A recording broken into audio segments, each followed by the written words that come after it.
everyone. My name is Amanda Vasquez. I'm so excited to be here with you today. I have three boys, and today I'll be talking about my youngest, Gabriel, Gabe for short. Gabe was a full-term baby.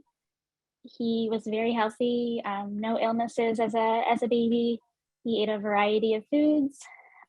He nursed until the age of 3 years old. And in late 2017, he began preschool. And it was at that time that he started having episodes of vomiting. I got a call from school that he had vomited during snack time. And that kind of transitioned to him waking in the middle of the night and having episodes of vomiting. He would wake up the next day and there would be vomit in his bed. So at that time, we reached out to the pediatrician and we started doing some allergy testing to see if he had some type of allergy, and everything came back fine at that time. And in early 2018, he began vomiting as he was eating. So he would be having a meal, he would run to the bathroom or run to the trash can in the kitchen, and he would vomit, and then he would return to eating. So I was texting with the pediatrician as things got worse. He started losing weight. He was very tired all the time. He started missing school, couldn't play, wasn't running. And that day, as I was texting with the pediatrician, he said, well, whenever you're ready, I trust you, go to the ER. And that particular day, he began hallucinating. He started saying he was seeing things. I believe he was incredibly dehydrated. So we went straight to Nemours. We have a great children's hospital really close by. And they admitted him pretty quickly that day. And he was diagnosed at first with failure to thrive because he was about 29 pounds and he was 4 years old.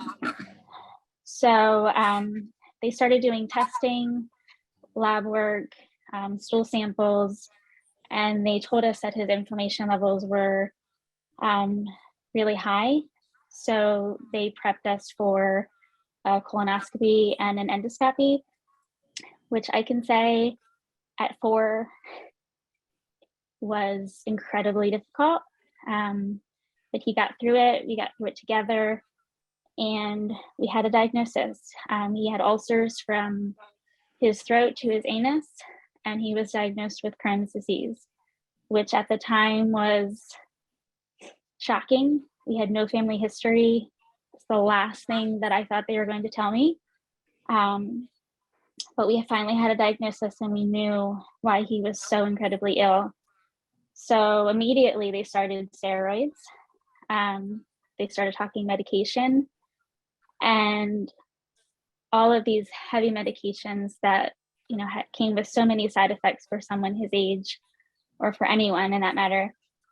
And the doctor showed up with the dietitian and she said, well, there is another option and we want to talk to you about it. And it was an NG tube. And I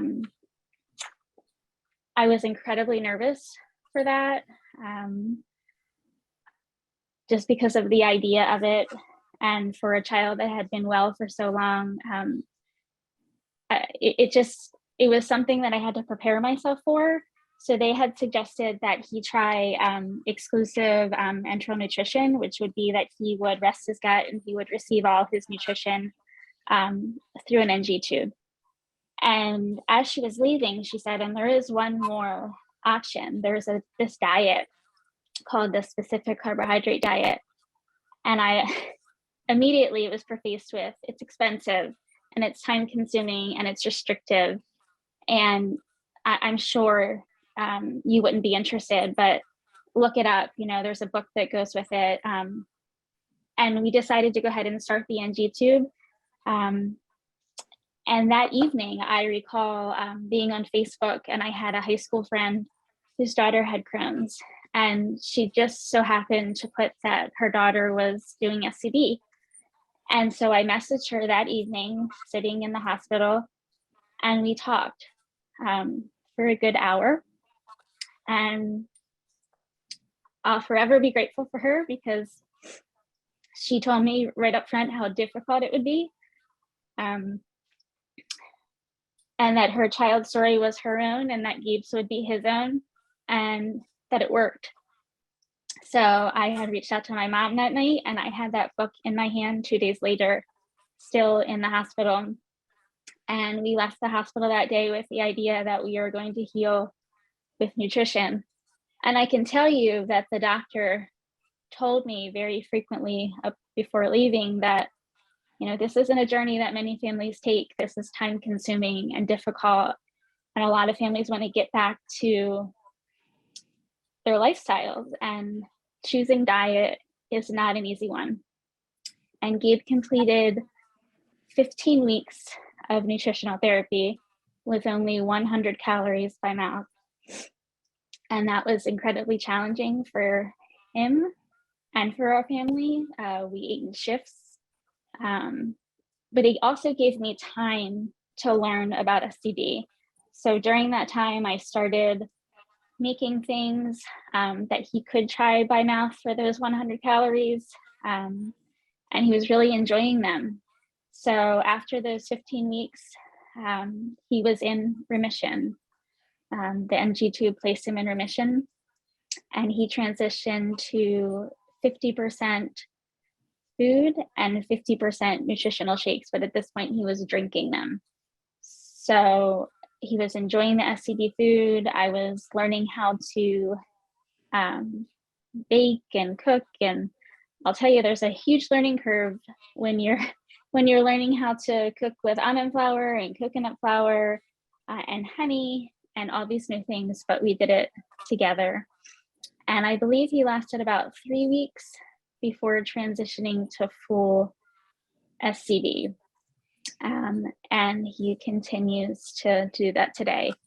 A year after those first scopes, he had additional scopes, and it showed that he was in full remission, deep healing, no signs of active disease. And just last year, he was able to have a ultrasound, which was a blessing because we didn't have to worry about prep. And that also showed that he was in full remission with no active signs of disease.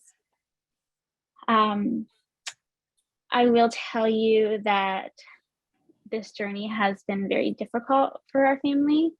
I never realized how much was focused around food prior to Gabe getting sick.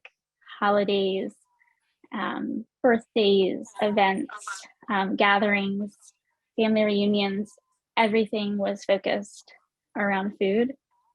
And it's been a huge learning curve for us to just take that emphasis off of food, or to really change our family's idea of what food looks like when we're celebrating.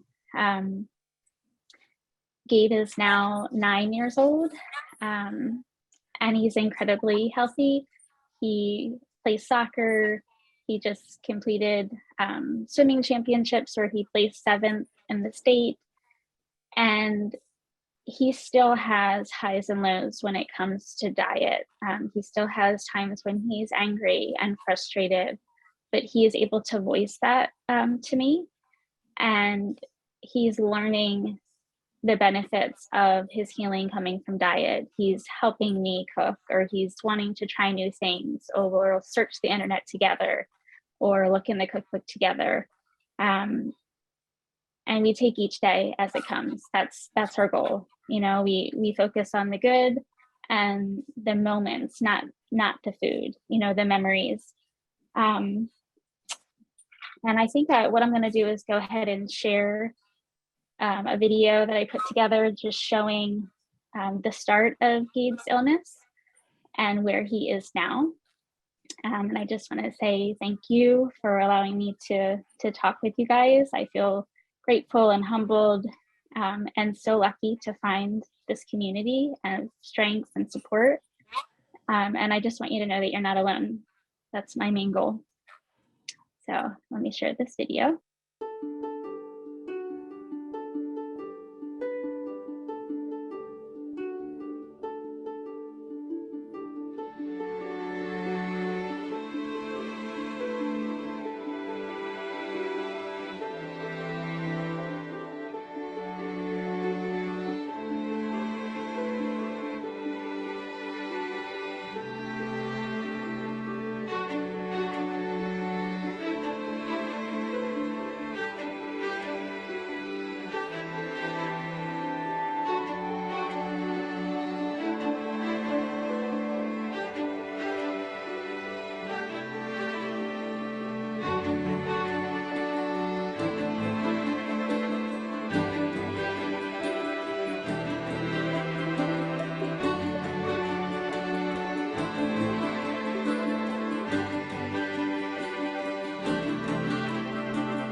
choke it.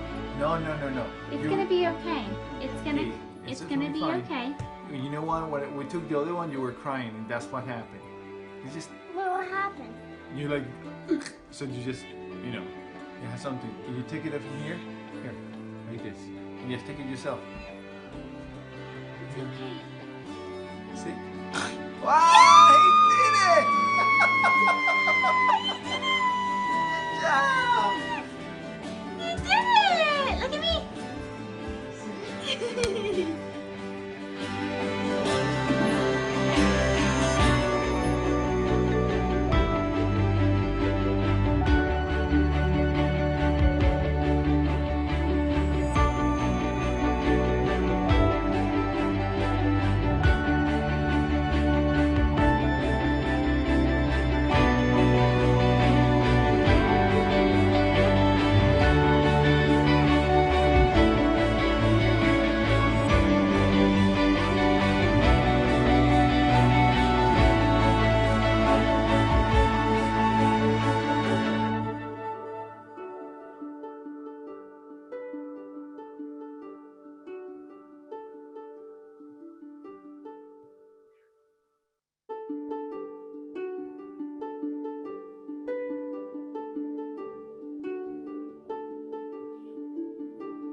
Hello, everyone. I have some slides to share that I created here to keep me on task here. I hope that's okay. Hello, my name's Anessa.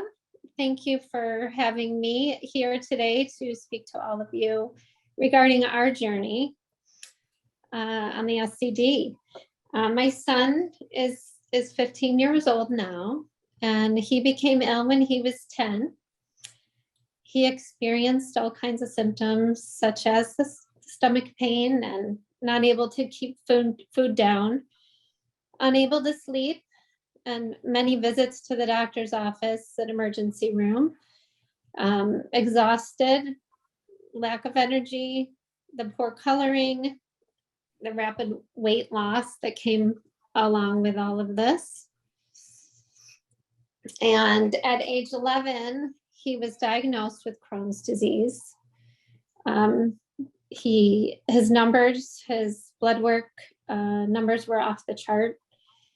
We were told he was in a crisis condition. We were given recommended treatment plan. And we were told that, if we didn't move forward with it, that our son wouldn't heal.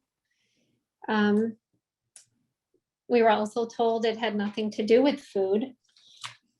So we were very uneasy with that and needed to go home and just gather our thoughts and think about what we were going to do. We were given all the side effects that went along with all of this. And it just was a very uneasy, deep-rooted feeling that I had inside me that I needed to research. I went home and I did day and night research. I reached out to different physicians around the country. I knew that I had to learn as much as possible about Crohn's disease and how it does attack the body. And the microbiome, what was this exactly? And how do we restore it? after countless nights of all-nighters, I was so lucky to come across Dr. Sydney Haas and the story of Elaine Godshell and her daughter. And at that moment, I can't even say, it was like, just, I was so excited that finally something made sense. I could relate to this. And I was so excited that there was hope and another way to heal. I felt that my thoughts and feelings weren't so crazy after all. I went up and woke up my husband at 3 a.m. and I told him, I know what we're gonna do. And it's this SCD diet. And that very next morning, I had some excitement. I had a plan, although I didn't know what I was doing. I cried a lot. I stood in the grocery store for 3 hours at a time and wondered how can I possibly do this? I remember that day standing in the grocery store crying and thinking, okay, where do we start? Walking in circles. And at that moment, I had a doctor reach out to me that I had called on. And just he happened to call and he gave me that boost to keep going and try this. And even though I had all these, the thoughts in the back of my head of here, I'm going against the doctor, I'm going against what they're recommending for us to do. And lots of thoughts, lots of frustration going on, lots of just overwhelmed feelings that we all had. And we started, and 2 weeks had passed, and it was an unbelievable response that our son had to the diet. He got up off my lap, and he wasn't throwing up as much. There was some relief. We saw some relief. I remember my husband coming home and seeing the kitchen looking like a tornado hit it, and trying to figure it out and trying to create meals and snacks and just trying to make it the best I could for our son so that he would love this and respond to this. My husband and our 3 other children immediately jumped in and said, we're going to do this together with you, to our son. And I have to say, having a team like this is so extremely important. We were so thankful to the support that we had. We continued on looking for some other specialists, some physicians, to just gather as much information as we possibly could. We ended up traveling outside our state, and we did find a doctor that did support the diet and did support us. And that's what I needed. I needed that hug that it's okay. You're doing, he's responding. You're doing good. And I can't thank enough all the people and the Breaking the Vicious Cycle, the Bible, the SCD Rocks Conference and Foundation, Wellbe's Liberated Foods, all the wonderful people out there that create menus and put it out there and help us get through this on a day-to-day basis. It is a new lifestyle, new traditions do develop, new ways of living, new ways of thinking. It's definitely been a life-changing experience, to say the least. And, you know, as the time went by, our, you know, the tests, all the tests that our son had to go through repetitively, we were watching his blood work, his numbers just go down. And because of this diet, the color in our son's face started coming back. He started looking healthy again, gaining weight and growing again. His energy was coming back. He was playing again. He was back to school and back to sports. Something we won't forget. Our son came up to us and said, "Mom, Dad, my legs work again. It feels so good to play basketball." And his determination. He has been 100% SCD. We were so lucky that he did respond to it. We feel so thankful. We're so inspired by his will and his determination at such a young age. He has such a positive attitude. He hasn't strayed from this diet due to his willpower. And because of that willpower, he is in a deep remission. Thank God. His blood work and numbers are now below normal. He's grown to about 5'10" today and is in the 150-pound range. He's growing leaps and bounds. He's on the golf team. He's playing basketball and lacrosse. He's a downhill skier. He loves water sports. He's learning how to cook. He knows what he can have and what he can't. He knows how to order in a restaurant. He's teaching his friends all about his diet. And he's so eager to help others that are suffering in any way he can. Over time, we've learned how to try to live, you know, a normal life, and go out to dinner and be at a friend's house. Along the way, we've taught our friends and family about this new way of life, and everyone's adapted to it and has supported us immensely. Our son will, you know, everyone's interested. Everyone we've learned is interested. They want to be healthy. We'll bring a dessert to a party and his things that he can have. And it's funny because his things will be gone before the others.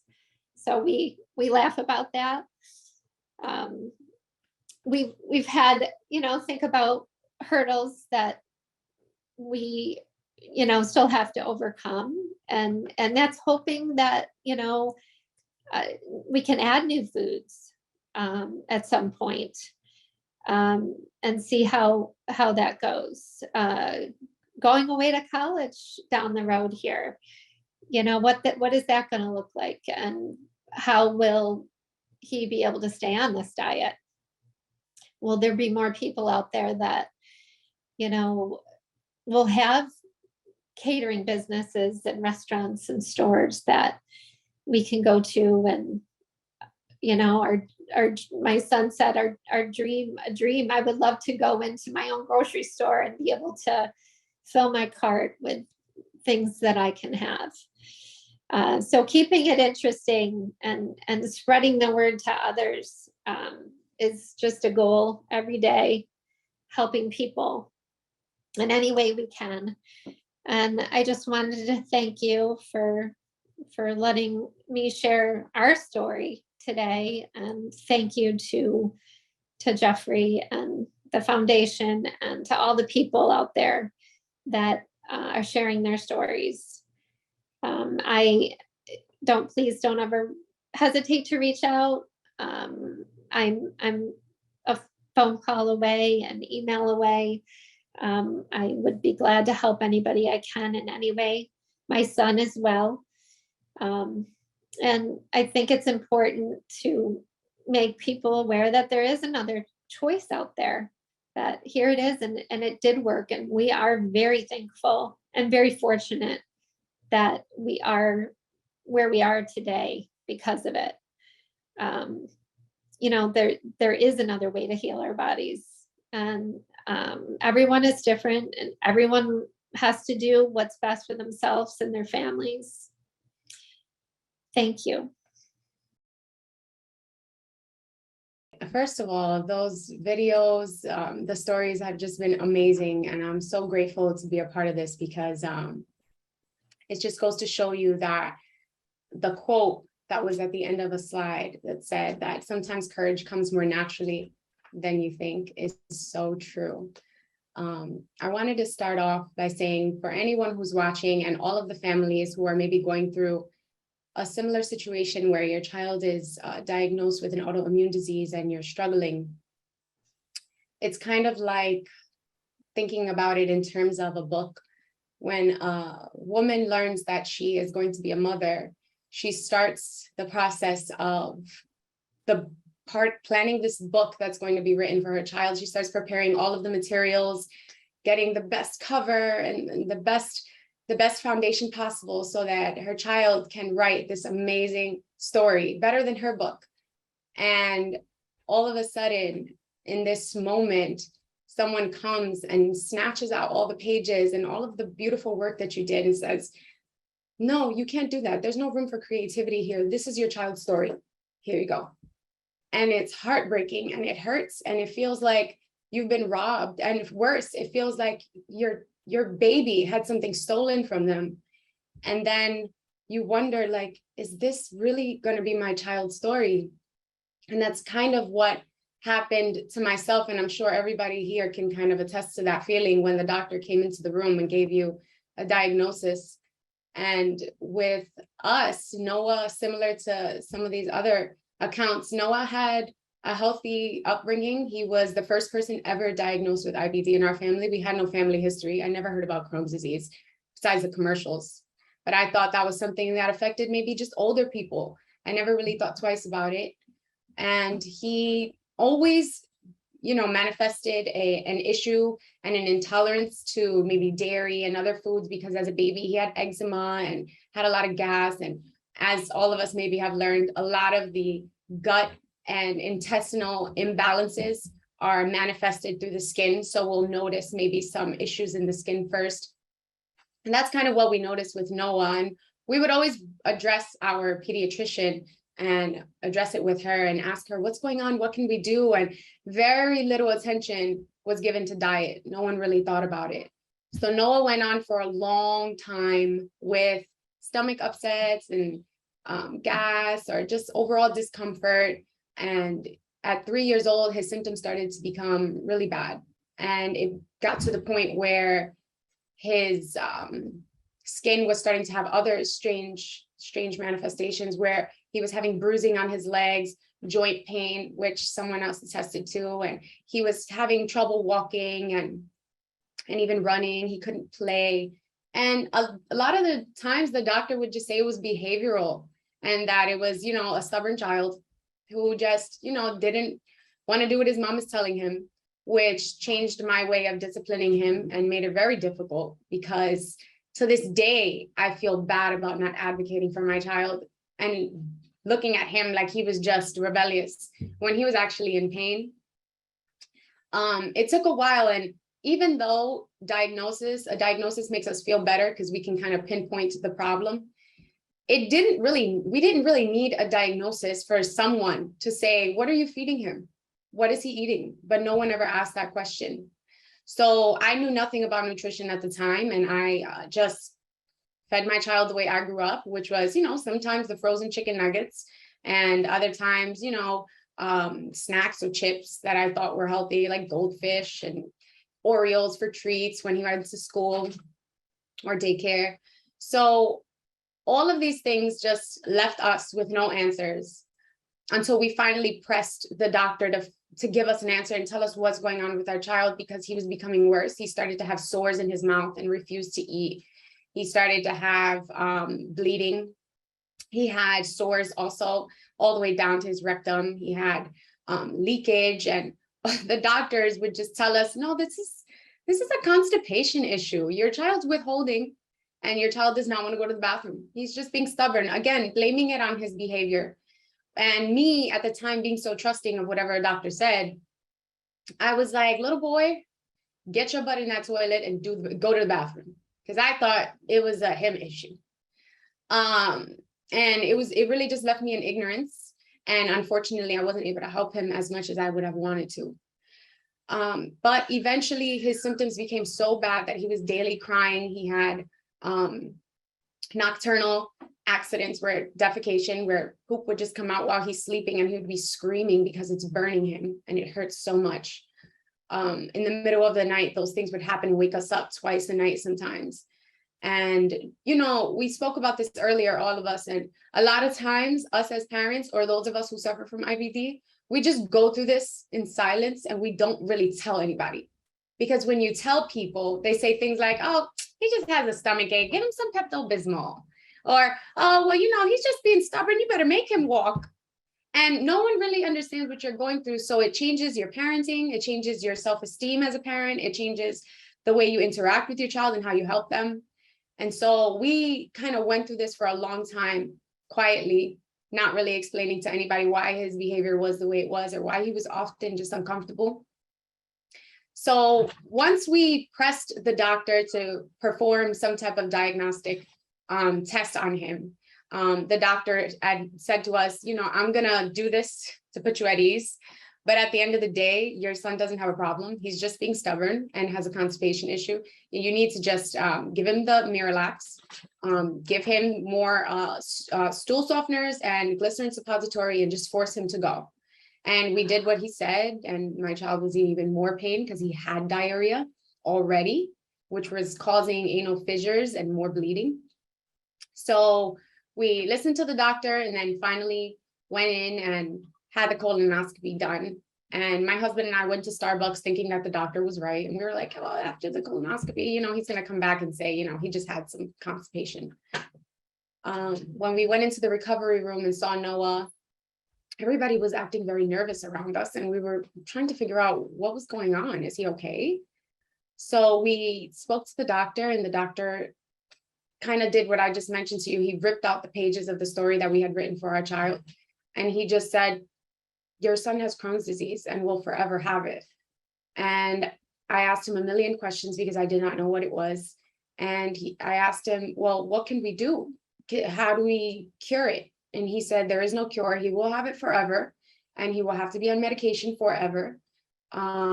He explained the medication and what the options are. We could either do tube feeding, which he said is completely unrealistic. You don't want to do that. And I asked him how tube feeding would help him. And he said it would rest the digestive system.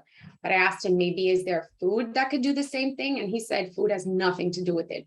While he's saying this, the doctors come in, or the nurses come in and give my son a bottle of milk or a carton of milk and some chocolate Oreos right after he had this procedure done. And me in ignorance, I'm like, oh, thank you so much. That's so sweet of you. Thinking that it was going to comfort him and not knowing the pain he was going to be in because of that trigger to a flare up. And the doctor goes on to tell me that food has nothing to do with it.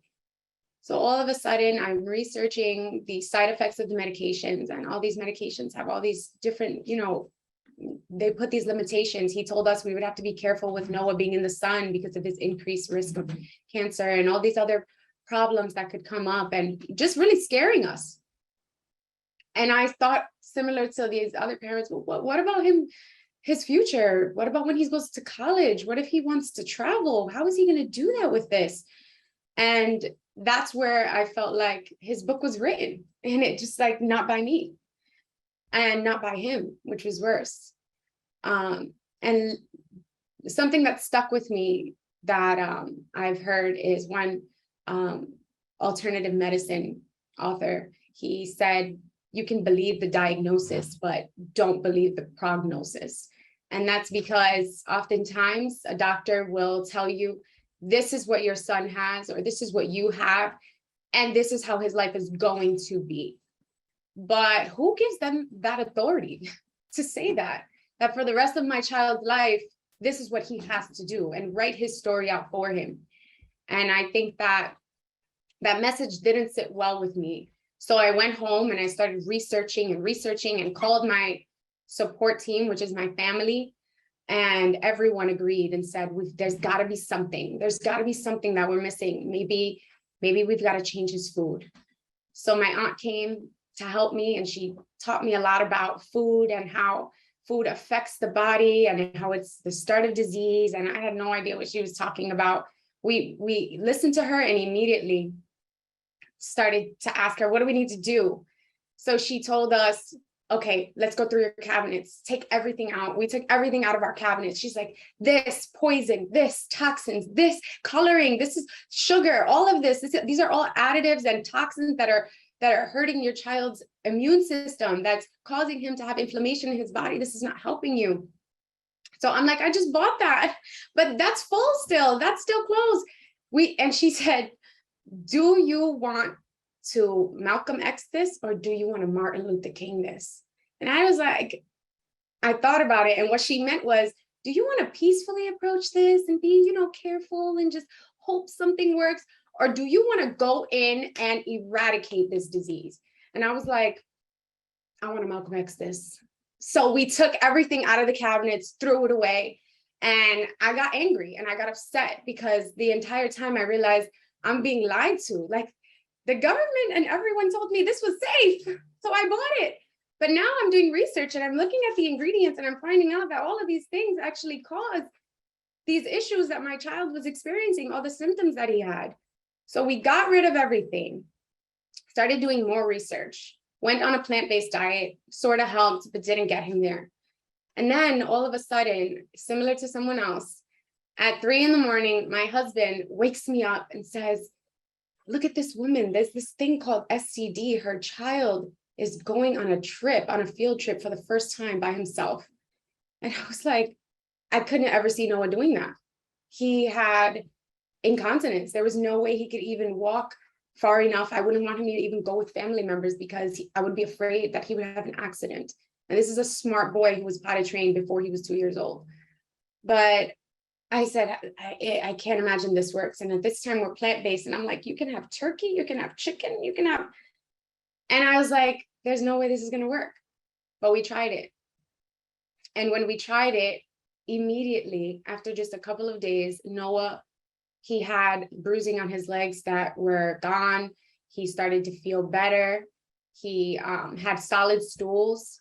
And we said, wow, this might be working. Thankfully, I'll just fast forward the story to today. Noah is thriving. He is still not on medication. His doctor called us to discourage us and tell us that anyone who tells us that food can help a person with their disease is foolish and that they're quacks, and not to listen to that. We disregarded that advice and continued on the path towards nutritional therapy, because if a GI tube helps by giving the digestive system a rest, you can't tell me food has nothing to do with it. So we continued on SCD. We had ups and downs. We had moments where we felt like it wasn't working in the beginning. And we realized that we would have to start all over and go back to the intro diet. When we did that, we saw, wow, maybe we should take out egg whites and just leave egg yolks. That didn't work. Let's take out egg yolks, add in egg whites. And then that worked. And then we would move on to the next food.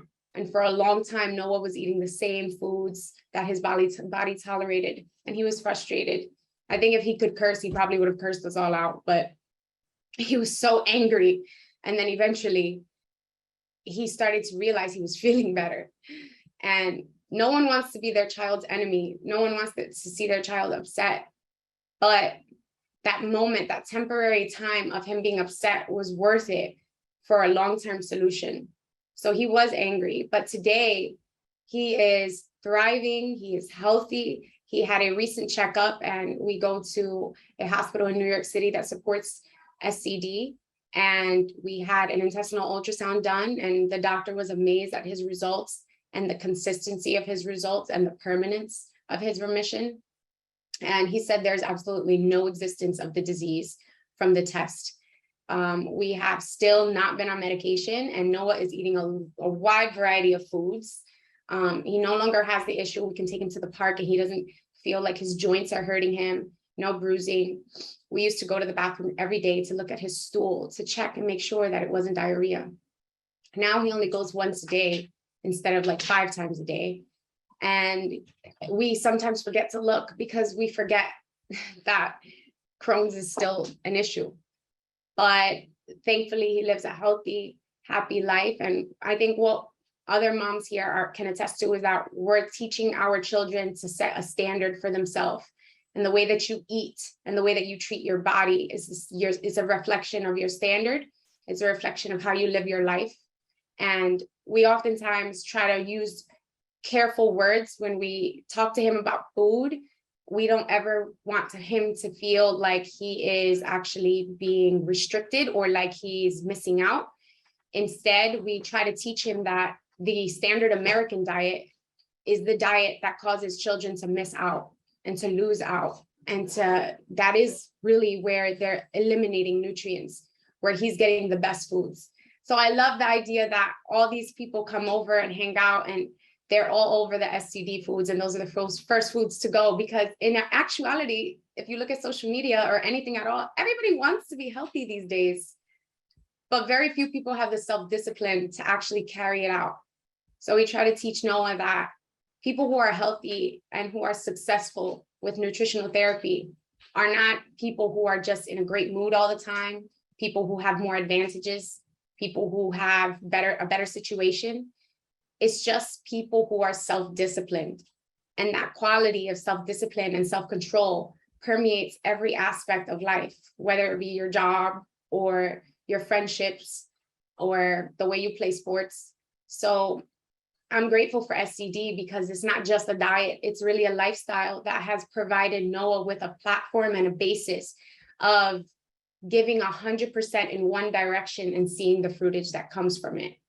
So I'm confident that others who maybe haven't started but are thinking about it, or have started but are struggling, even if you are on medication or your child is on medication, don't take for granted the fact that what you fuel your body with does make a difference. So whether SCD is being used in conjunction with medication or if you're trying to avoid it, all it takes is the diligence and the determination to get through it.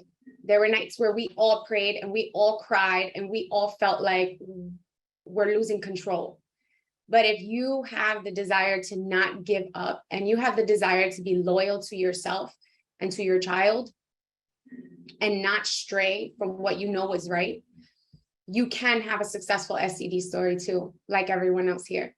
So I'm very grateful for SCD and for Noah and for the platform like this to be here with all of you and be able to see that the word is spreading, and that hopefully soon, like we mentioned earlier, SCD is not the best kept secret, and that more people and more doctors will learn to see that teaching people and educating them about nutrition is not a disservice to them.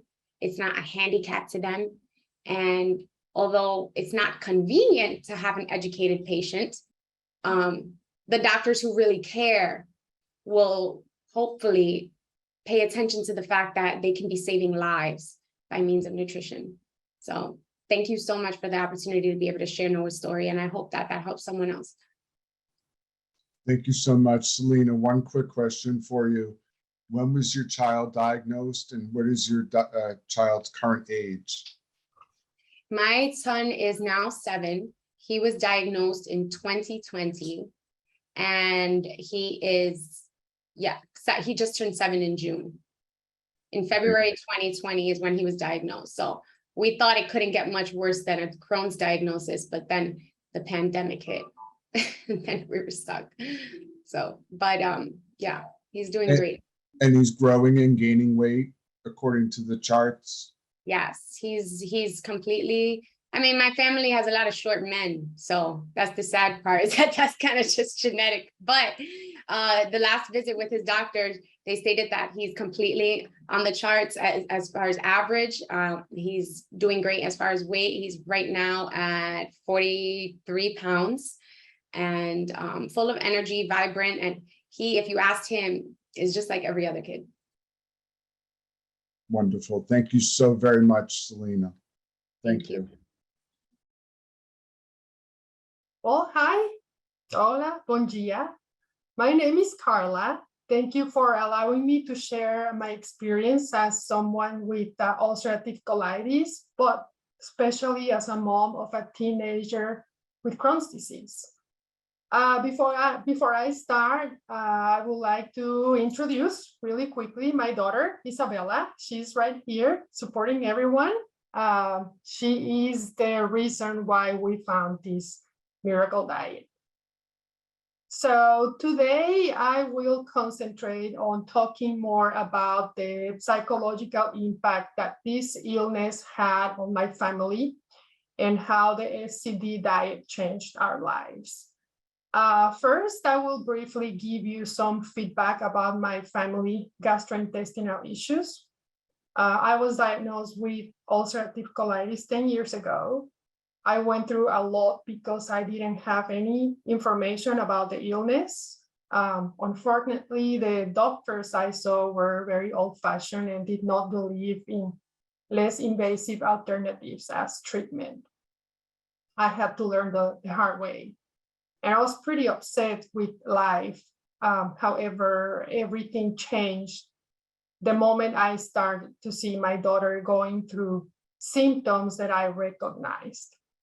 I didn't waste any time and pushed for tests and visits with pediatric gastroenterologist. I was able to find a nurse practitioner with a very open mind, and she immediately ordered calprotectin tests when I told her the illness runs in our family. The calprotectin test results came back very high.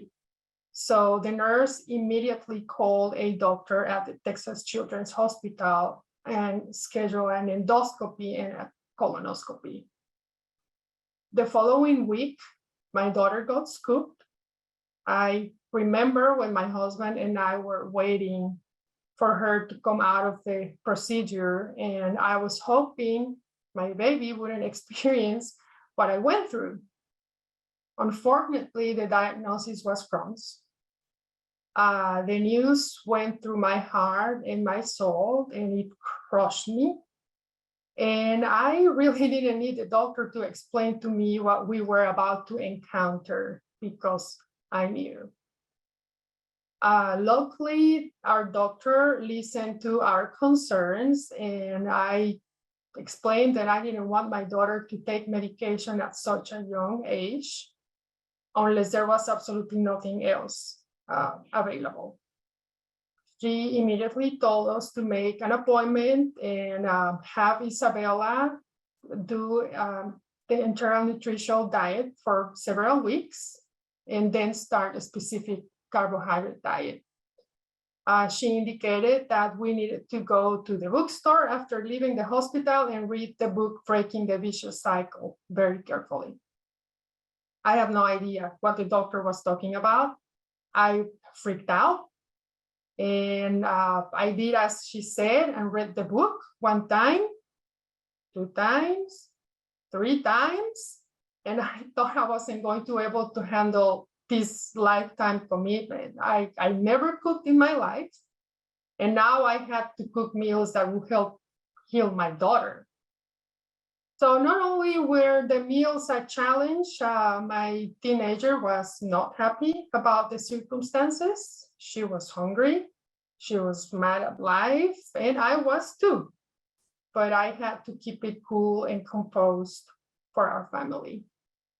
So I accidentally found the SCD group on Facebook, and this was when this was a life changer. This is when I realized several things. We were not alone. I was doing the diet wrong initially. We were rushing into introducing foods too fast. I also realized that there's some companies that already make SCD compliant products like bread and condiments and snacks and then the most important thing also, you learn from other people. So after a while, learning to substitute ingredients became second nature. We adventured to start traveling internationally, and we learned that we still have a life ahead of us as a family. So my daughter learned that there is always a positive side to a negative experience. After going through so much, she is now stronger, healthier, and more disciplined. She has made it clear that she might not have the typical teenage food, but she has everything else. We became involved in this community and got educated as a family. We went into this diet as a family too, and we're so much healthier, all of us.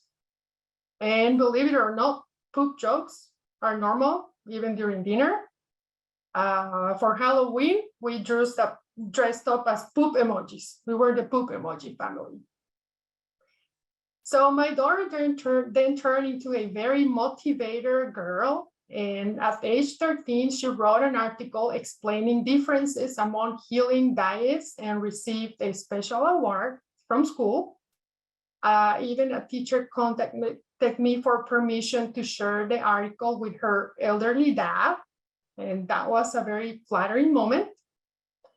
There's so much interest out there on healing with diets. Then at age 14, Isabella made it to the Medical Science Academy for high schoolers. She immediately started serving in the district group Voices, representing kids with disabilities at the district level. At 15, she started participating in forums, talking about the diet. At this age, 16, she won second place at the regional level in Houston for her science project on how ibuprofen and acetaminophen affects patients with gastroenterology diseases. And she received the Research Excellence Award by the University of Houston American Medical Women's Association. And she just got appointed a couple of months ago as the new vice president for the Medical Science Academy at her high school. Needless to say, I couldn't be prouder. So this is how we face Crohn's and colitis at our home. We know we can't ignore it. We know it can kill us. We have great days. We have not so great days.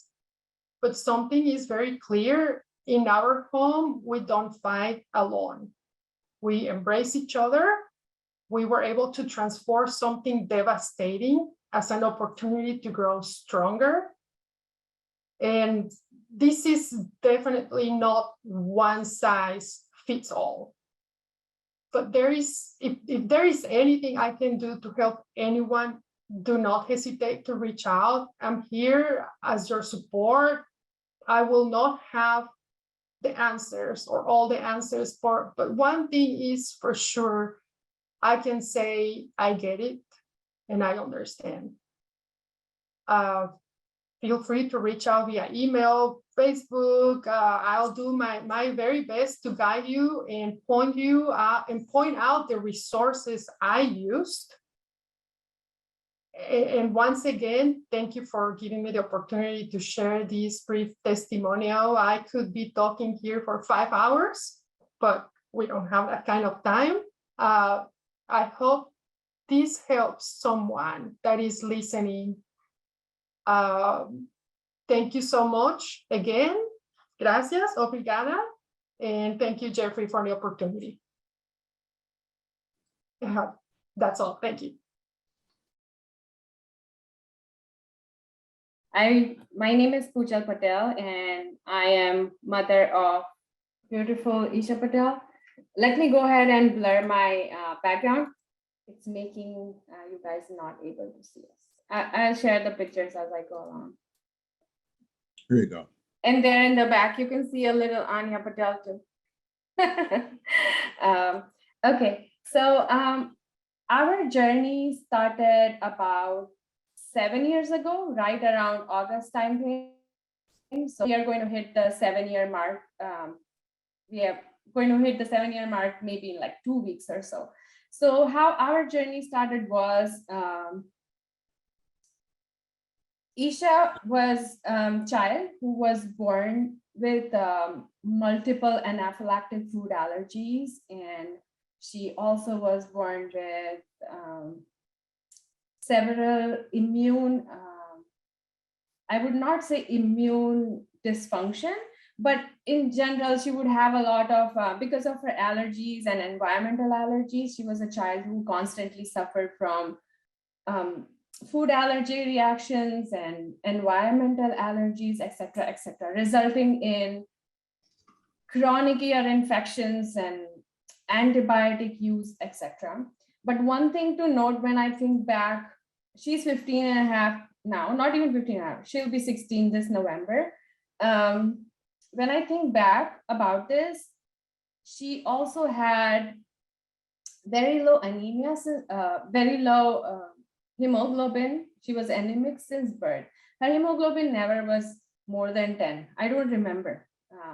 It was always 9, 9.6. Maximum would be 10.8, 11 when we gave her the ferrous sulfate drops, even as a baby.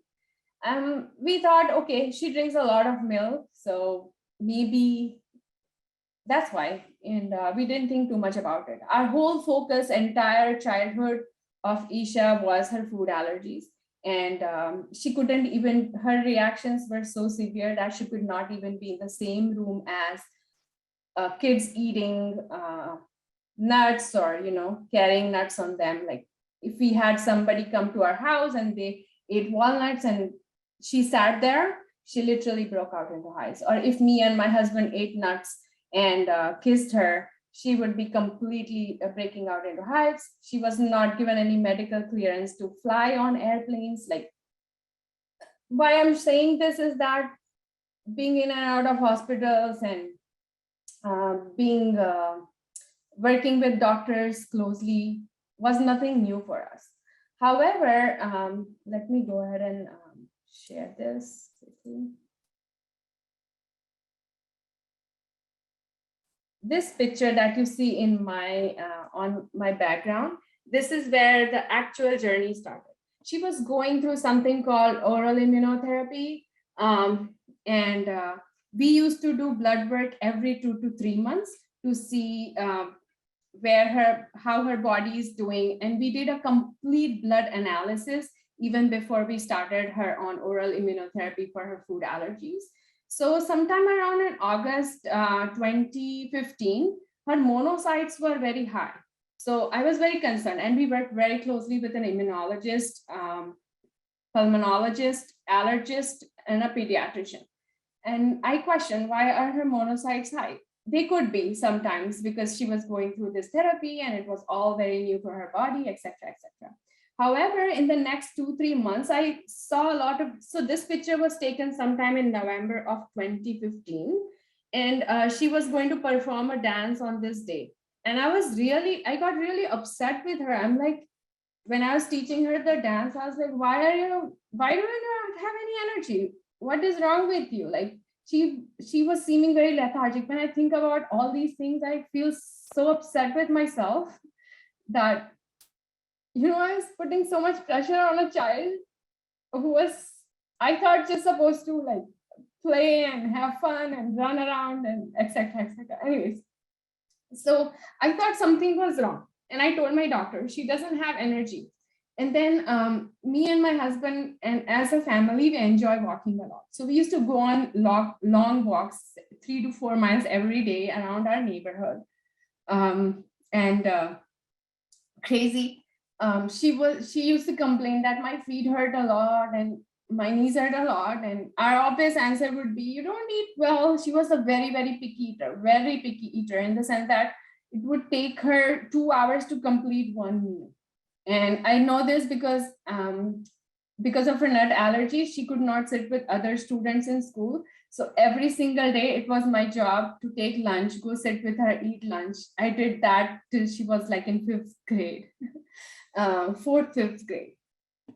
And then started the erythema nodosum. And then, one fine day in December, she had lost a lot of weight. She was very skinny to begin with. She was like 63 pounds she was what, 8? She had just turned 8 and she was like 62, 63 pounds, and she had lost 10 pounds by December. And one December, December 2015, I just happened to notice some blood in her underwear. And I told her, next time you go poop, you have to show me. And then all the antennas, we were on like high alert. And then we took her to the pediatrician. They did all the blood work.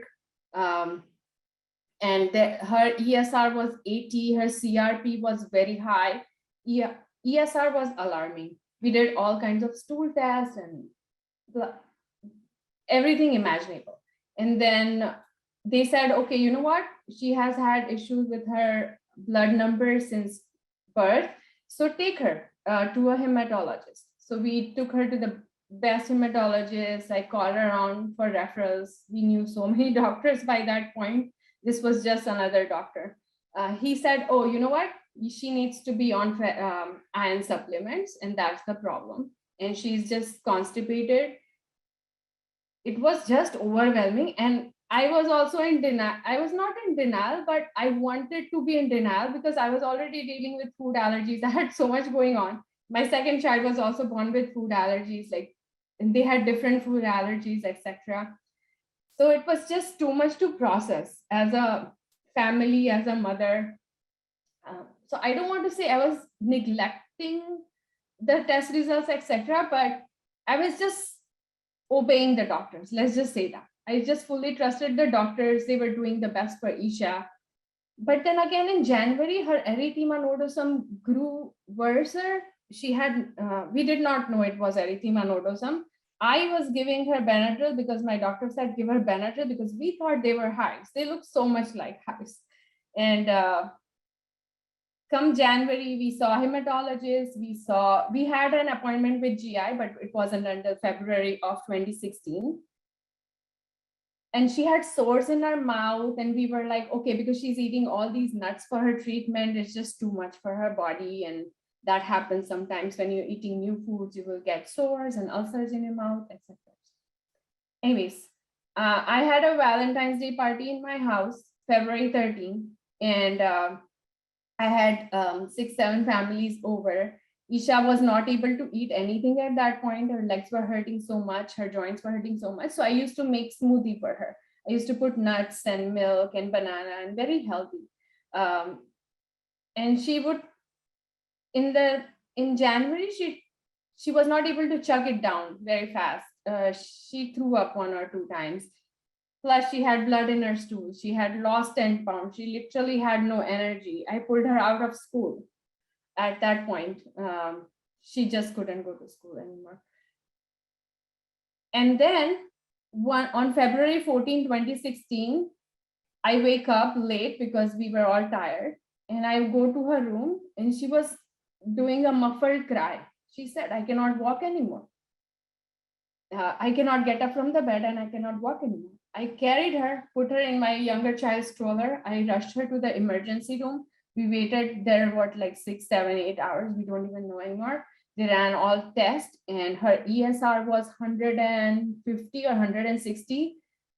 Way too much even for an adult. And everybody got so scared. They immediately admitted her to the hospital.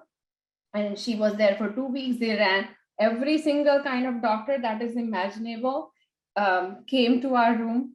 And they were all giving their own opinions. And then the initial round of stool tests came back. She tested positive for E. coli. She had Yersinia. She had C. diff.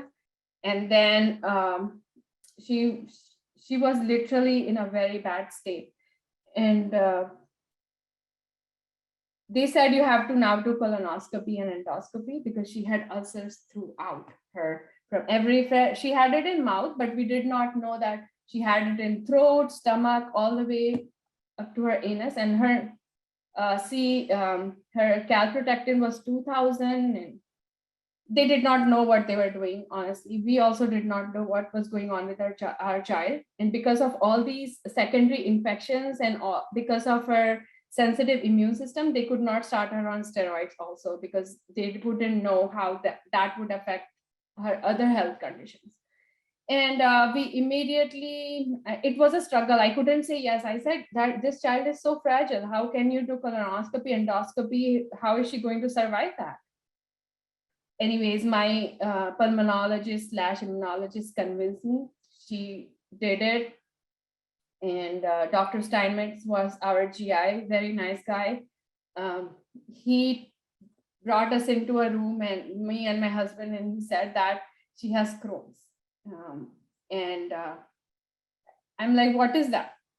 I don't know. What is it? Then he showed us the picture of the colonoscopy, endoscopy. He's like, she has ulcers everywhere, but her main problem is her terminal ileum, and also her entire colon is inflamed, and she's in a very bad state.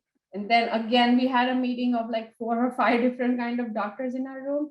They said we have to start her on the highest dose steroid possible. So I remember they started her on 60 milligram IV steroids, and they were giving her antibiotics for her C. diff, and she was on a cocktail of drugs.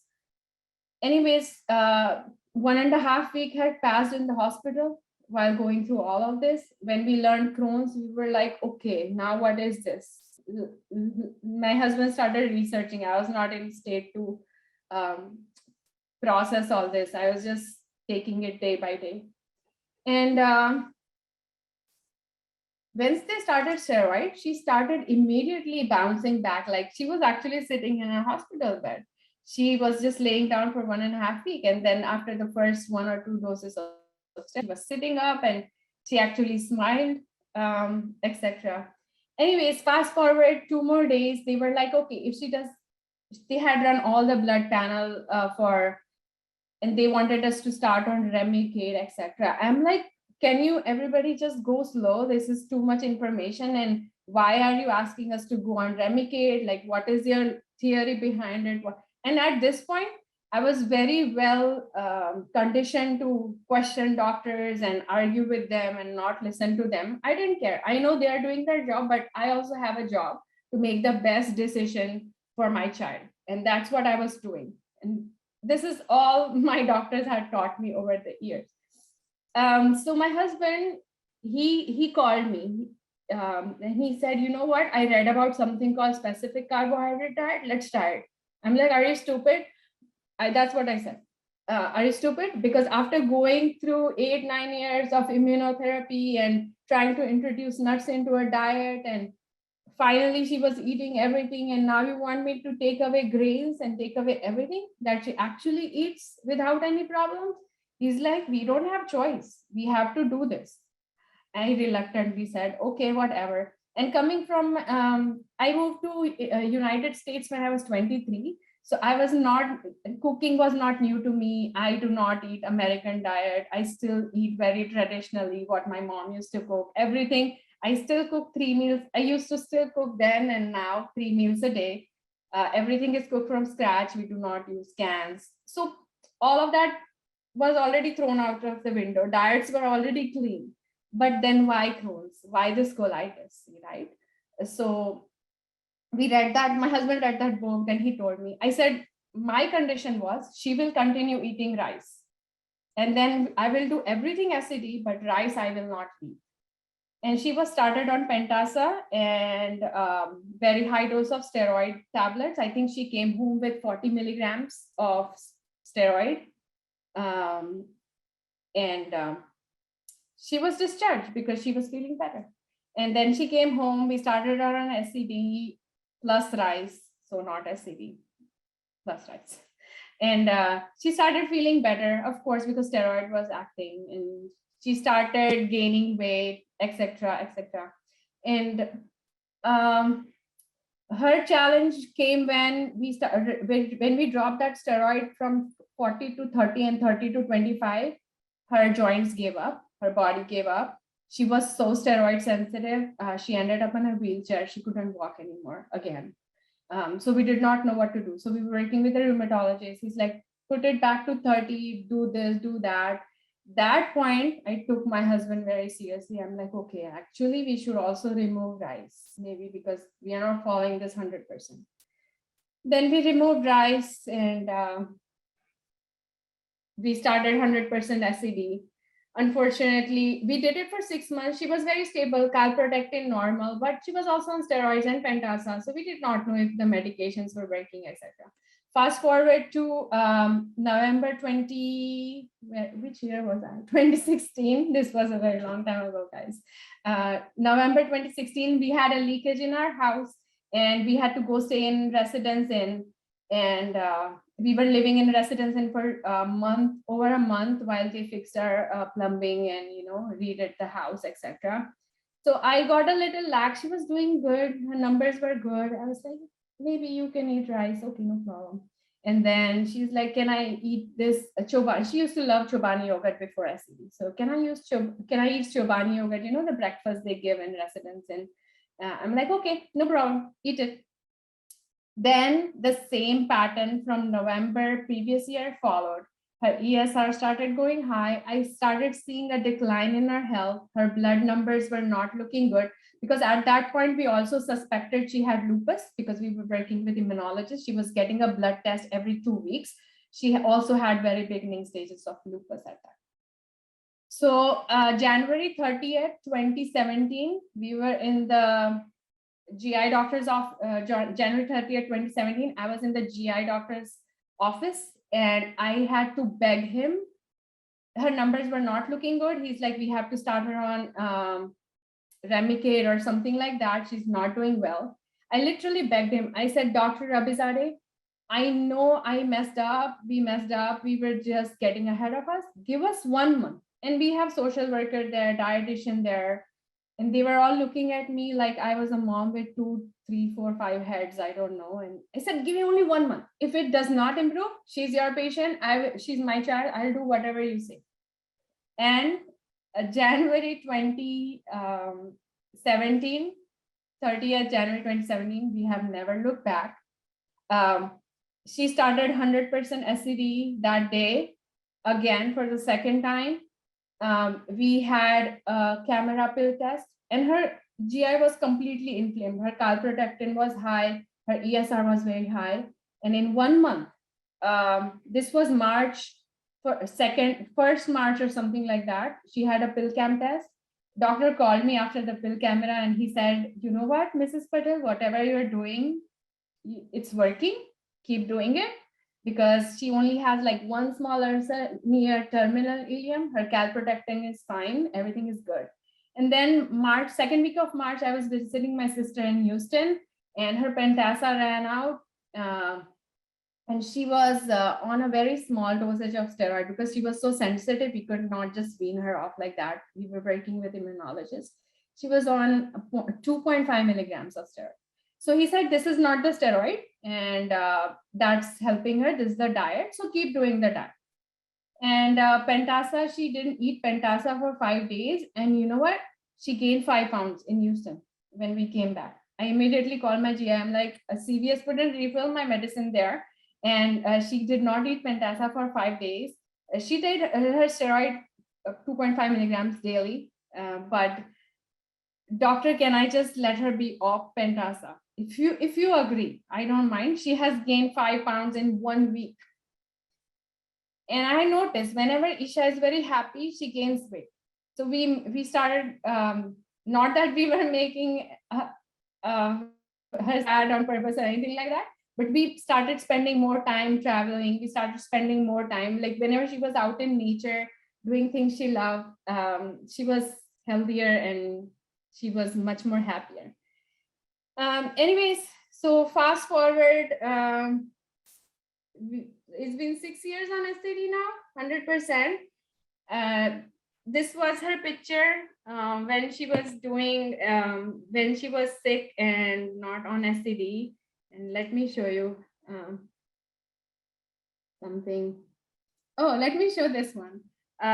Here you can see her face is not visible, but you can see all that backpack. That was her 6th grade science camp.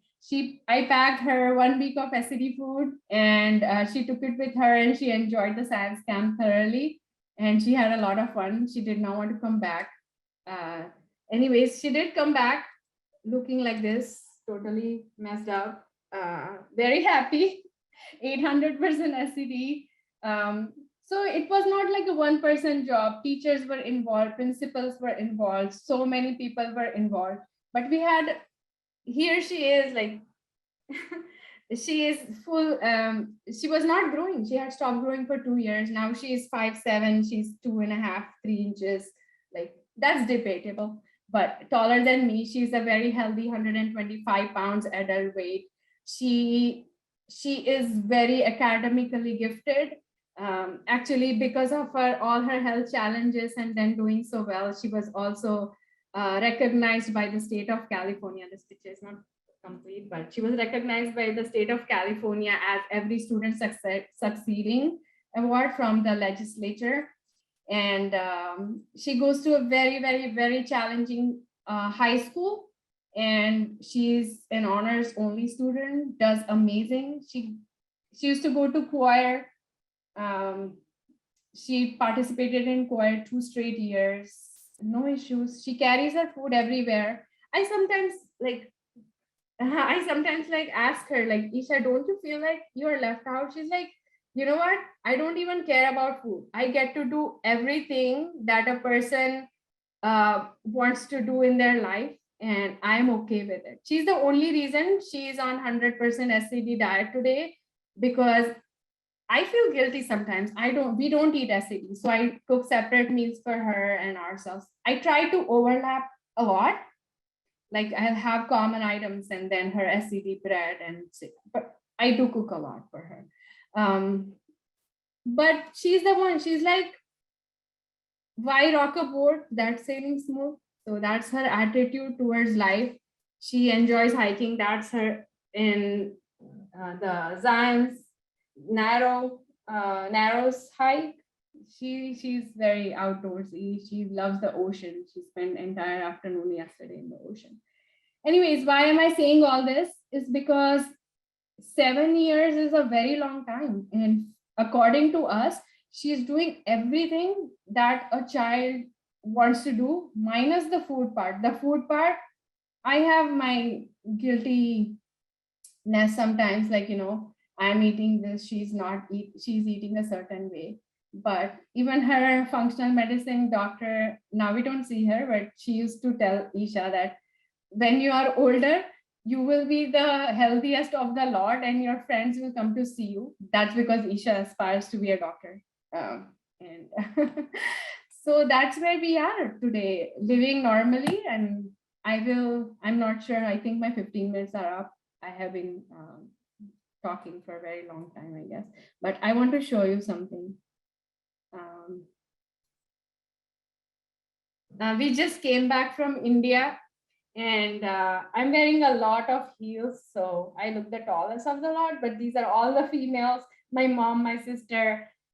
We did an international trip. We packed 2 ice packs. We took her food for 1 or 2 days, and then we cooked in India. This was our second international trip to India. Amazingly easy to do it there.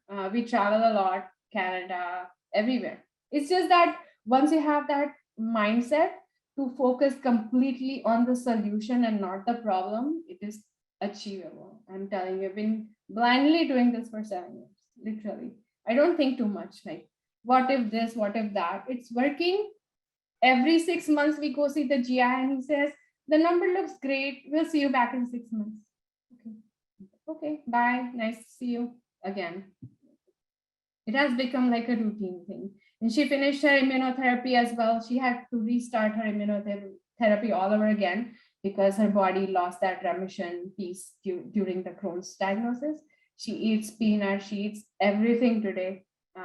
Doesn't eat grains, but now I tell her, when you had food allergies, that was something you could not eat. Now you're not eating grains, now you're not eating certain food groups, that's a choice. And whenever a human being has choice, it's very empowering because it's your decision and not somebody else's or your body's decision. So So she's also, I got lucky with this child. I don't know how she's so perseverant and resilient, but it's only because of her that she's healthy today. And she wants to keep it like this. She goes to college in 2 years. I keep worrying, like, how am I going to manage? She's like, I'll be fine. That's her attitude. So I think it's all about the attitude we have as a family, the patient themselves, as moms, as mom and dad, as a team, etc. Yeah, and she did everything possible in India. She did roadside shopping. You name it, and she did it. This is her sitting in metro, relaxed in India. She did all. And when we came back, we all caught COVID. She was the only one who had 0 symptoms. We have noticed this with SCDA. She used to be a very sick child. So I can tell this is only because of specific carbohydrate diet. You keep her next to sickness, but her body won't let her feel it or catch it or whatever it is. I don't know how that is possible with this diet, but with a child who was constantly sick to a child who was asymptomatic for COVID, I was actually really worried for her during the last 2 years, like how her body will do, how it will affect her bones, etc. But asymptomatic. So I was so thankful to learn how her body reacted to COVID also. So all in all, we're just going to be like this. I always look forward to research. Maybe things will change a little bit. Maybe few more foods will be researched. We'll add those. But that is not going to change anything for us. We know this works. We know we'll find people in life that support us. If they don't support us, too bad for them. We'll keep going the way we are. And my whole idea of going on this diet, and I always thank my husband because he's not the pushy kind, but he pushed me for this diet. And I always am going to be thankful to him for this. And I want to say that till 18 years, it's my job, my responsibility, even after that, as a mother. But when she was at 8 years old, I was only thinking till 18. I had 10 years to keep her safe. And then when she's 18, hopefully she would have learned enough, known enough about her own body to do the right things for herself. But till then, it is my job, my responsibility to make sure that my child is healthy with the best support possible. What she does after 18, you will learn as you follow her. I don't know. But I will always support her with whatever she chooses to do. That's it. Back to you. If you have any questions, concerns, just reach out anytime. As Karla also mentioned, I'm always available to talk. Sometimes all you need is to talk to someone who is going through it, and it makes everything like you don't feel insane. That's it. Thank you. Thank you so much for this opportunity. I have been listening to these moms, and I've heard their story before. We met and we got to know each other, and listening to them has been just as powerful as the first time I heard it. And I feel a little emotional right now because I am the last one to speak. And I've listened, I can see their faces. That's who I'm looking at right now. And we teased about maybe calling our group like the 3 a.m. moms, because we've all been up at 3 a.m. Desperately seeking for something just like this. So thank you. Thank you for being in this with me and my family. I have some friends on the call today that have been my people. So I'm gonna get some tears out right now, and then I'm gonna talk about my stuff. Jeffrey, you are a little angel on earth, and I so appreciate you. And I did a lot of praying. And when you see the answers of your prayers happening, it's humbling. And so that's kind of this moment for me. Okay. I did have tissues because I know myself.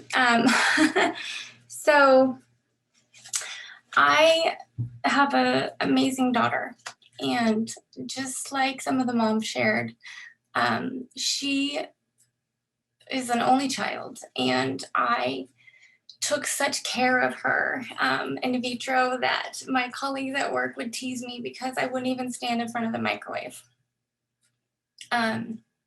She was a perfect pregnancy, textbook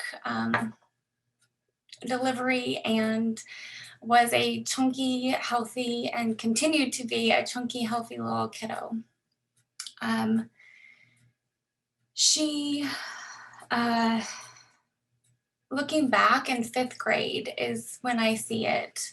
I did not see it then. So if you're a parent out there and you have a kiddo who is struggling to find health again, and you're thinking, damn it, how did I not see this? How did I not,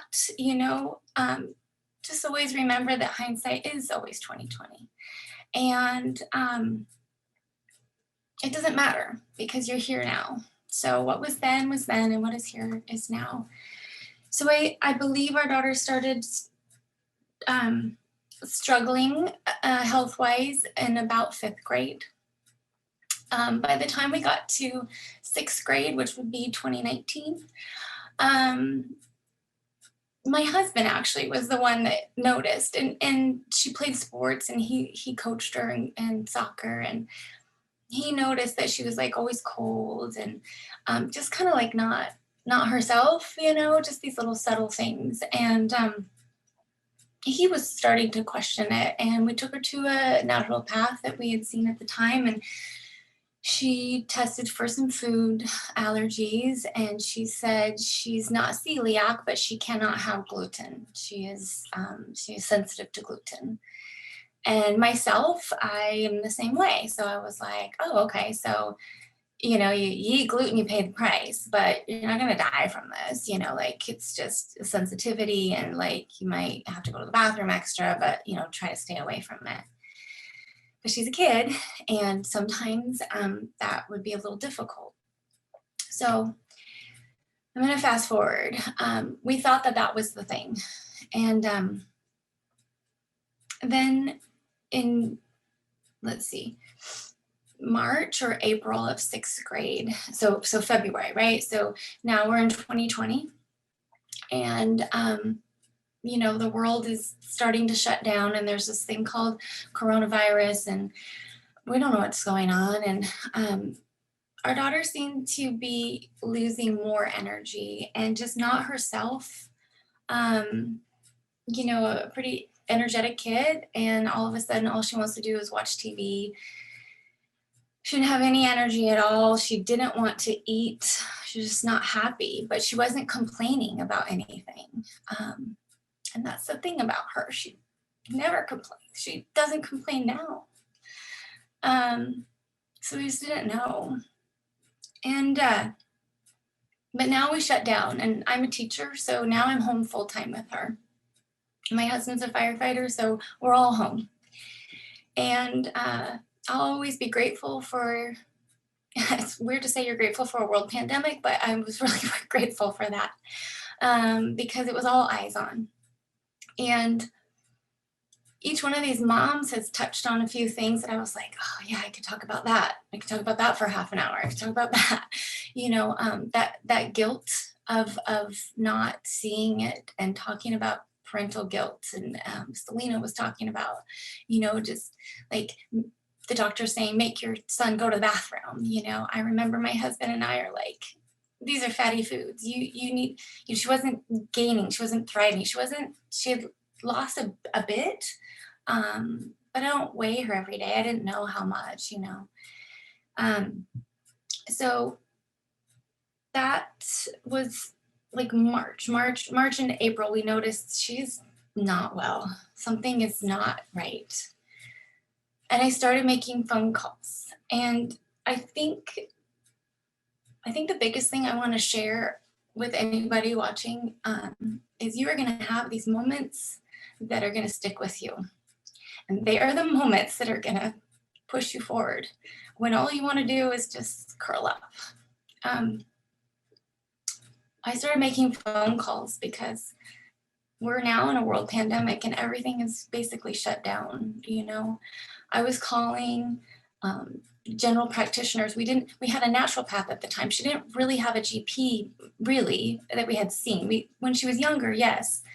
So I'm calling, I'm trying to get in with somebody. I'm calling Children's Hospital here in Seattle. And nobody would call me back, guys. Nobody would call me back. It was like crickets. Like I would call, I would get the call center and they would say, I'll transfer you.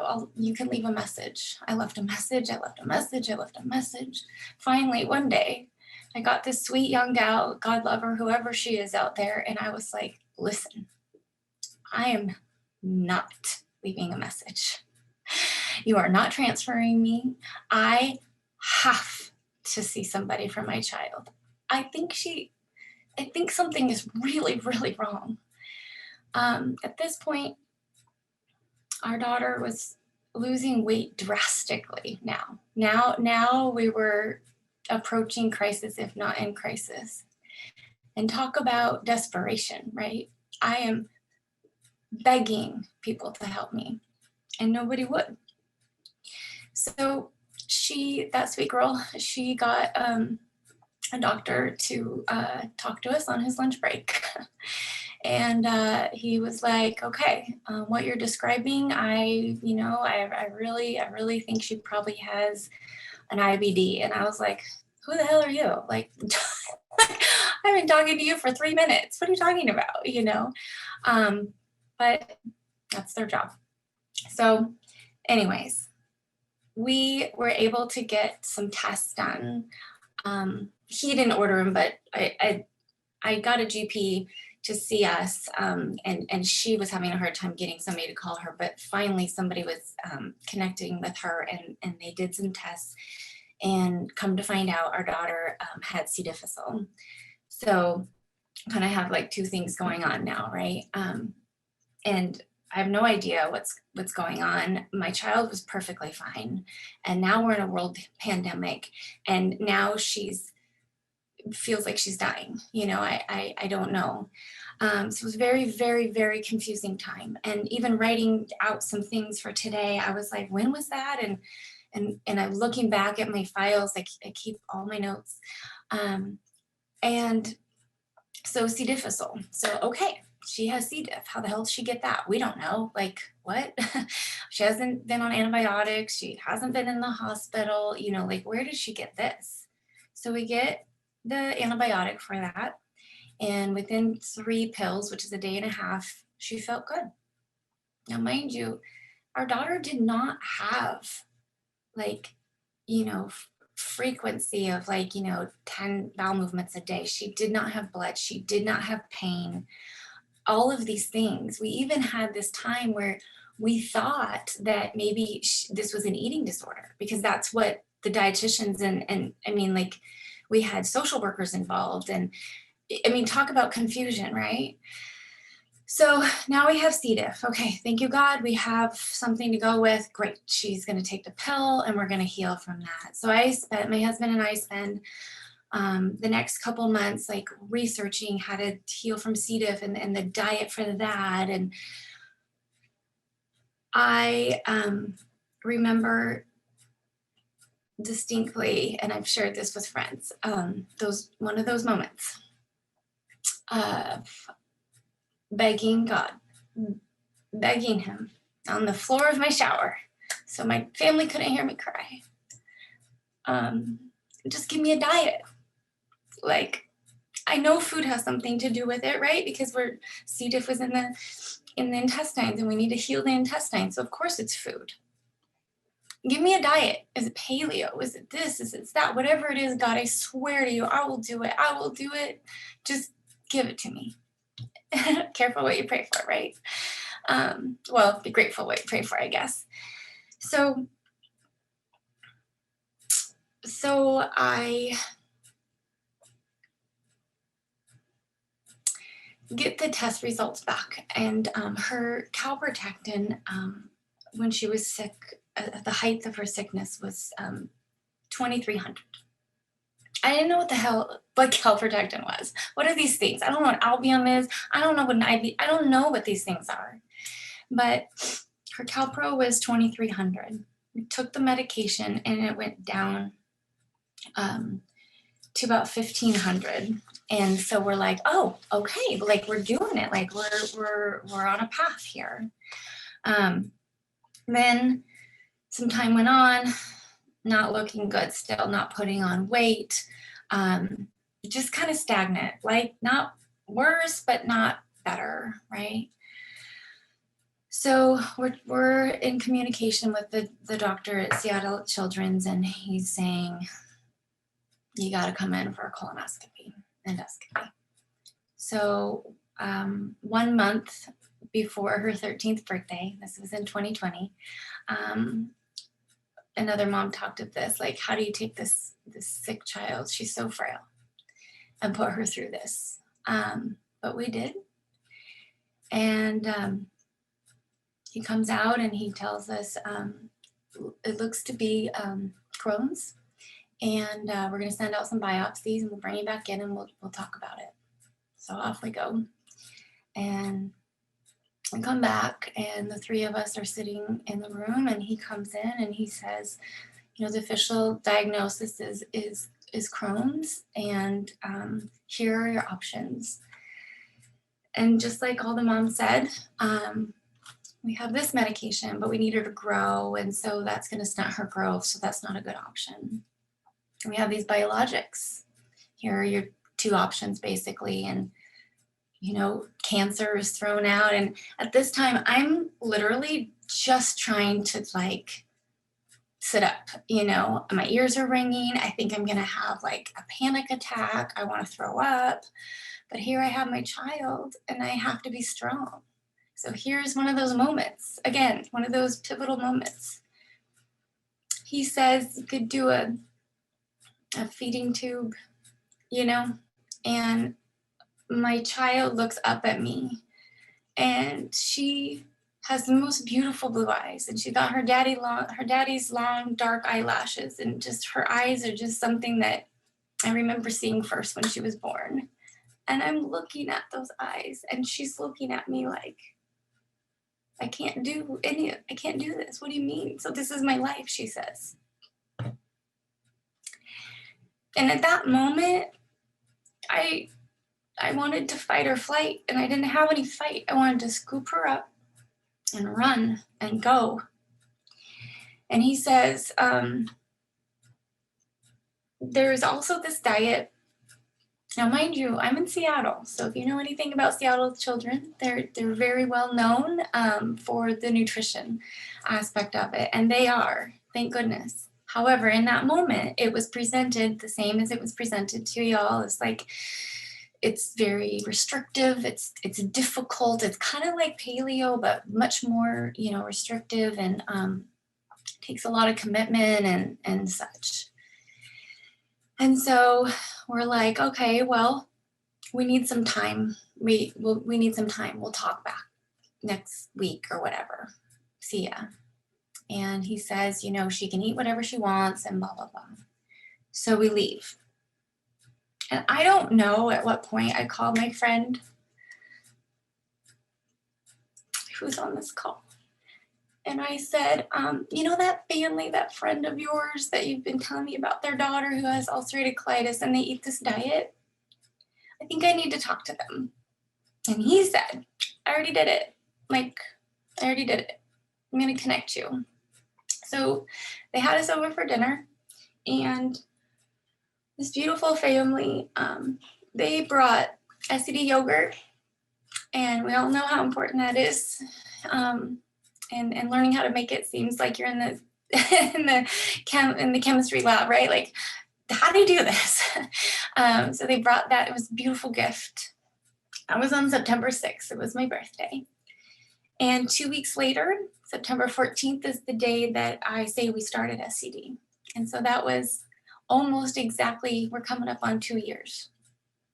So I want to share some numbers with you guys, because again, whoever you are and you're watching this, either it's today or 3 a.m., 3 years from now, I don't really know, but I want to share the miracle part of this. our daughter got down to 58 pounds. She was so sick. And that was in July of 2020. We started SCD on September 14th. And I made a few mistakes, right? You're like, sugar's in this? Like, why is there sugar in this? Things like that, right? Where you just uncover things. And Celina, the same thing, went through my cupboards and I just bought this, and I put it in boxes because I surely can't just throw it out, even though it's not really should. And we didn't eat horribly either. That's the other thing too. Like I bought organic, we ate a lot of whole foods. I tended myself to eat a little bit more paleo-like because I felt better that way. But anyway, September 14th is the day that we started. By October 14th, she weighed 71.6 pounds. So I always wrote down, I dug this out too today, guys. So here's the thing. I wrote down every ounce by ounce. We talked about goals. She made goals of what, I think I can get to this. Because success breeds success, right? So every ounce was a little bit of success for her, for us. And it was my husband and I's inspiration to keep going. So 1 month into SCD, she had gained 5.4 pounds, right? Just 1 month. And she was so sick. Her goal was 80 pounds. She really wanted to hit 80 pounds. She made that goal by November 29th, 2020. By December 23rd, she had gained 20 pounds since starting SCD. 20 pounds. Now I've tried to lose 20 pounds after having her, so I know what 20 pounds is. So it was a miracle.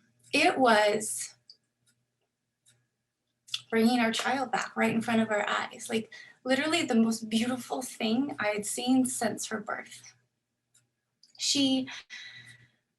When we started SCD, she was 58 inches. She has grown over a half a foot, right? So I'm not a big person, so she's a little taller than me now. Also, up for debate. If I stand real tall, I think we might be the same. But I think she has me by a smidge, right? So my height has never held me back, and she's still growing. So I feel good and confident there. She weighs 111-ish pounds. So where she is now is everything that I did dream for her. She plays multiple sports.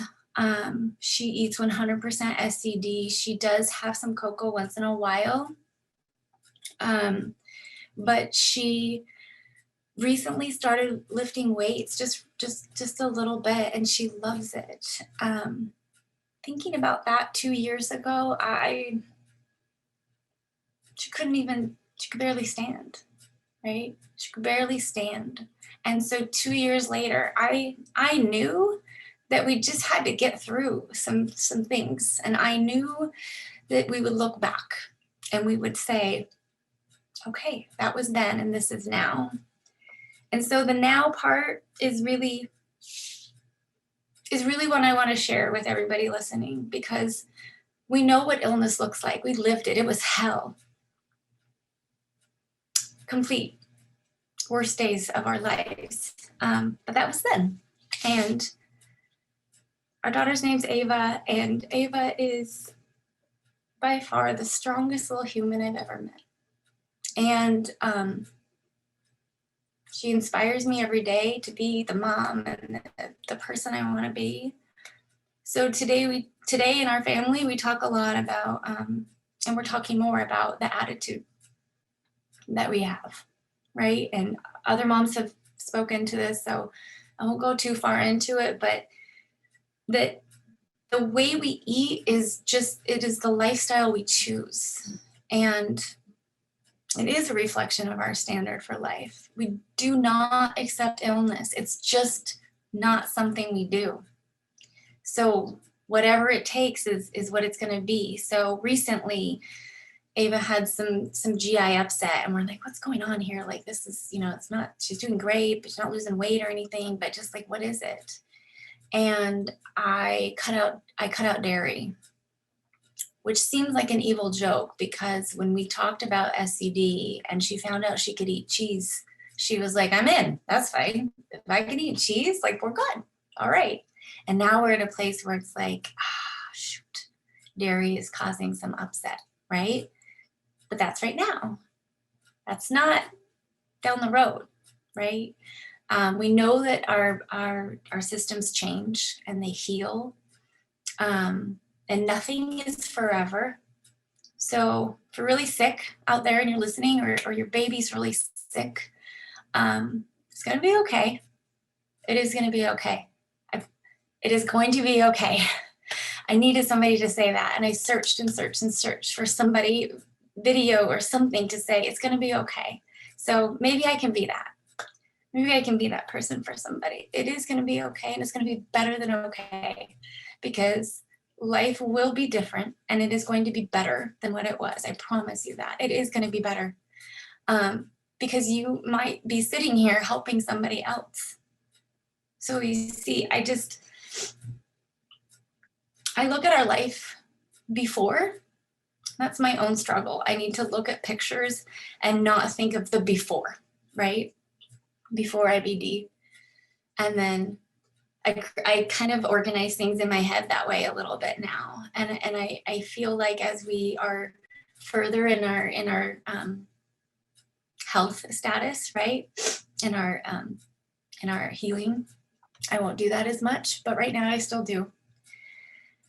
So talking about the attitude that we have, we right now are really talking about the fact that we know that diet is the foundation, but it is not enough. It will not be enough to sustain our kids.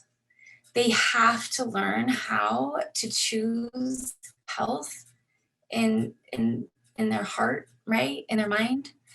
They need to be coached and taught and celebrated for the path that they do choose for healing. It's not our kids' problem that, like we were saying, wait a minute, this is FDA approved. What do you mean it's full of toxins? It is full of toxins. And so that's not our kids' fault.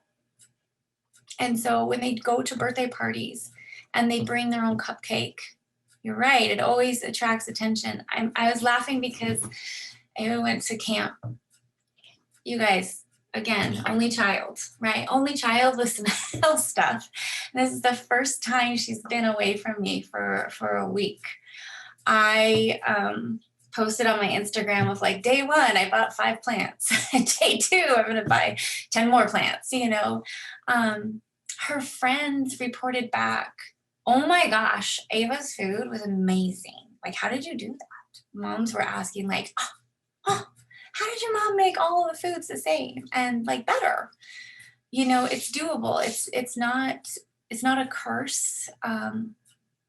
We're working towards the attitude of like, it is a blessing, even though it hurt real bad.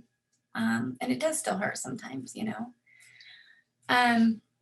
Okay, now I'm rambling. We are teaching and learning as a family to be mindful of how we collect our time, what we spend our time doing. I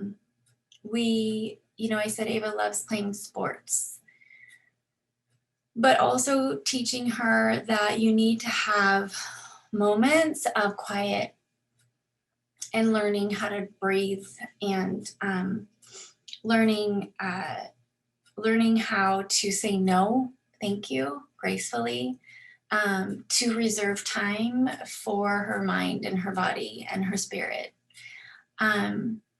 So when there are times that she doesn't feel well for whatever reason, she has tools, because she is going to leave us, right? Like you were saying, like when she gets to be 18 and now she's going to be going off to college, like she has to make these choices. I can send care packages or whatever, I can do that. I can drop ship from Welby's, you know, I can do all those things.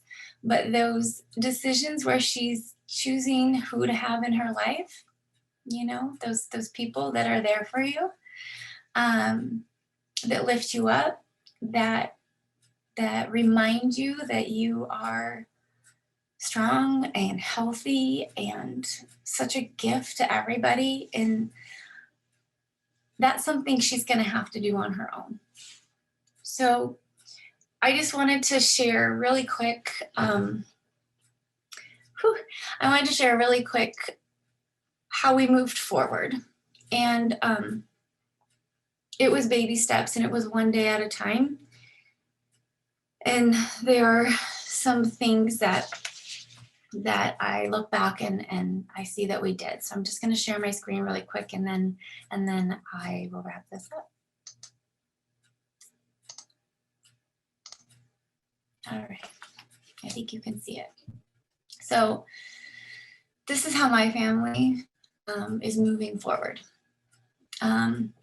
It is an evolution of healing, right?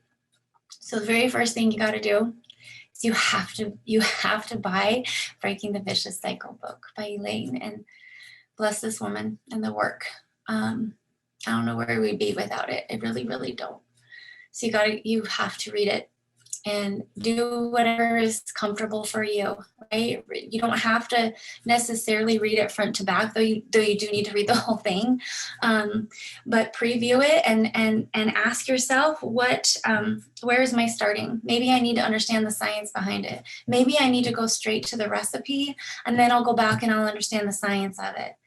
Whatever works for you. It doesn't have to be like, it can be so daunting, right? So identify what it is that you can bite off, literally, literally and figuratively. Whatever it is you can, then do that, because it is just one step at a time. It is one foot in front of the other. That is it. And if you have to take a moment and pause because you made a mistake, because you bought the wrong spice, okay, it's okay. So start to build your resources. All of these moms on here, I believe all of us have social media. If you don't have social media, or if we don't have social media, or somebody that you're connected with, then you can reach out to us via email or something, or on the Facebook pages. But there are blogs, and there are the Facebook groups. There are cookbooks. I have some favorite ones I could share. There are YouTube channels that you are going to find people that are making the yogurt. Like, I'm a visual person. I just needed somebody to make it for me. Like I mentioned, you're going to focus on one thing a day. If you can focus on 3 things, great. But there are days where it was literally like, I needed to focus on just maybe cleaning the cupboard or something, you know. Identify your people. This makes me emotional, right? Like, people you never would have guessed will show up for you. And then people you really thought would show up do not, in the way that you need them. And it's okay to say, I need this, right? And that's hard for me, even now. So find your people, identify them, and then thank them when you can. Just thank them and say, you know what? I didn't know what I needed, but you did. Thank you. Build your professional team. So for my daughter, we have her doctor at Children's. I'm going to be honest with you. An amazing doctor, smart, into nutrition, all of that. Might not be the best fit for my family, but we do still keep him on the team because I do respect his expertise. We have a functional med doctor who's actually in our area, and she has spoke before for the SCDA Rocks conference. That was kind of a weird God thing, but that got connected with her, and she's amazing. We recently enrolled in some coaching that is just for individuals with an IBD, because we have identified the goal of making sure that Ava grows to understand that diet is foundational, but your mind and your body overall and your spirit is what's going to sustain your healthy lifestyle. So we've enrolled in that. So that's her professional team. She also sees an acupuncturist as well. So thinking about your next steps, like I mentioned, as a family, we're thinking about mind, body, spirit collectively and how that's going to sustain a lifestyle of health.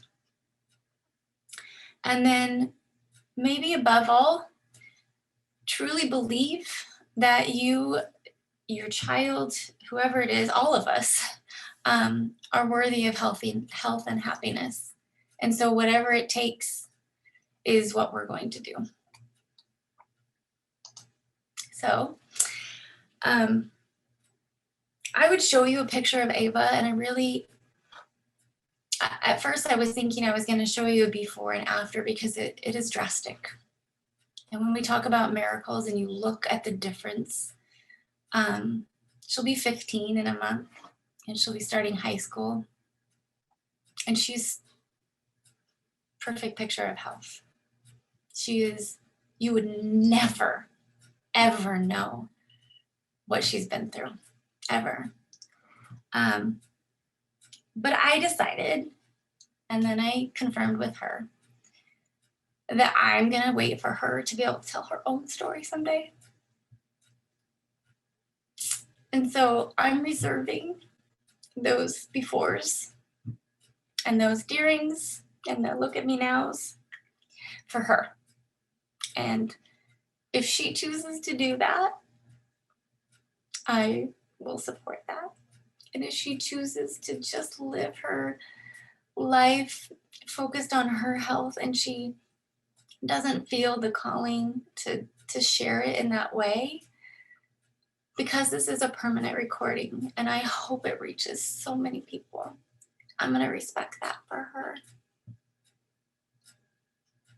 And so just trust me when I tell you. And if you follow me on Instagram, you will see pictures of her. So there is that, but at least it's not part of this. I'll reserve that for her. So who knows, Jeffrey, maybe she'll join someday and she'll be the one to share her story. But until then, I just so humbly thank you guys. Thank you, my people. Thank you, my husband, who knew when to comfort me and knew when to tell me to get up and go, because we got work to do. And I'm so grateful for that, because she is, she's amazing, and she's healthy and she's strong, guys. So thank you.